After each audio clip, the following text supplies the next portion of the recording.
Să mergem acum la acest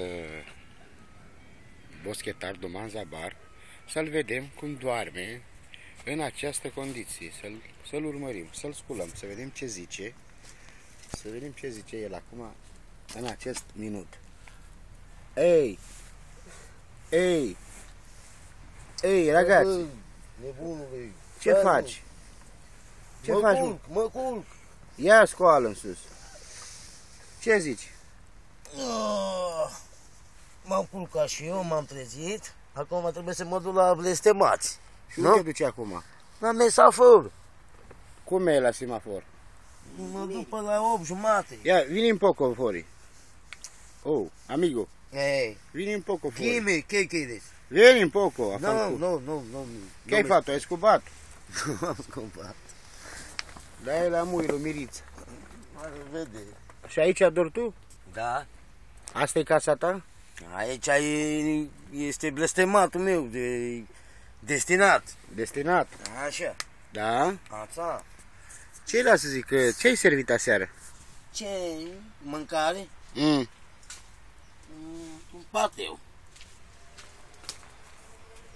Pateu ai mâncat? Da. Săracul de el. Ieși afară. Ești un pic. Hai, lasă-mă, bă, că nu mă duc eu acum. Ia vină un com. Lasă-mă, bă. Deci nu putem să filmăm bine pentru că această persoană este o persoană cu handicap, cu amândouă picioare și nu poate să miște cât de cât. Dar încercăm să-l aducem la vedere, să-l vadă lumea bine, pentru că el e o persoană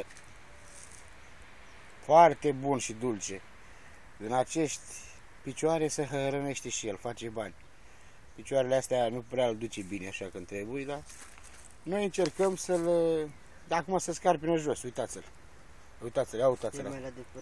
Ia uitați-l. Uitați-l săracul acum, în ce poziție este. Zabar! Ce faci, mă?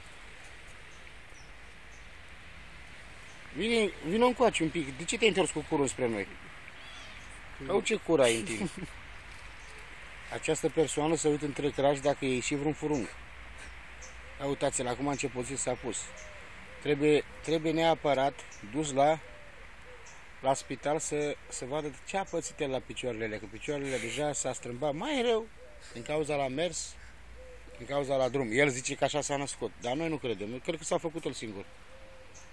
Uitați persoana cum doarme, vedeți? Asta e casa lui.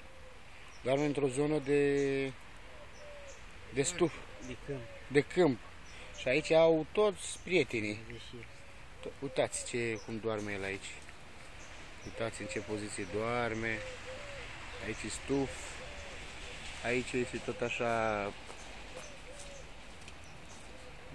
stuful. Deci ăsta e locul lui personal.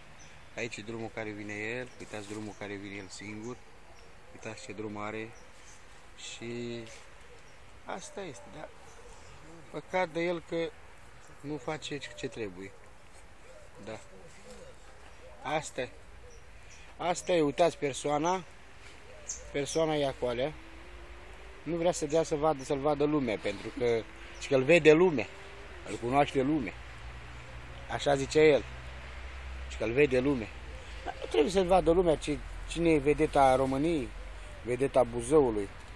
Această persoană e vedeta Buzăului, pentru că a fost prima dată cine a fost, Kamatachi, dar acum, uitați.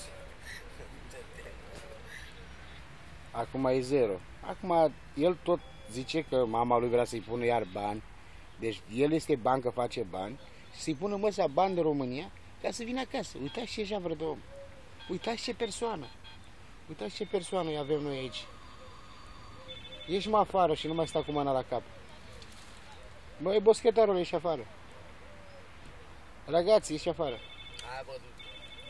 Mâncat iar cancerul de buba neagră.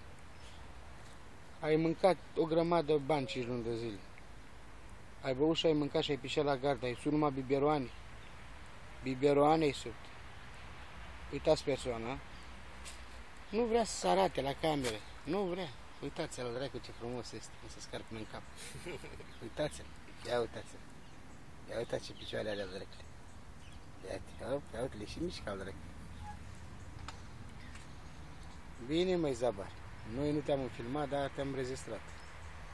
Partea a treia a lui Duman Zabar din Simileasca. Partea a doua.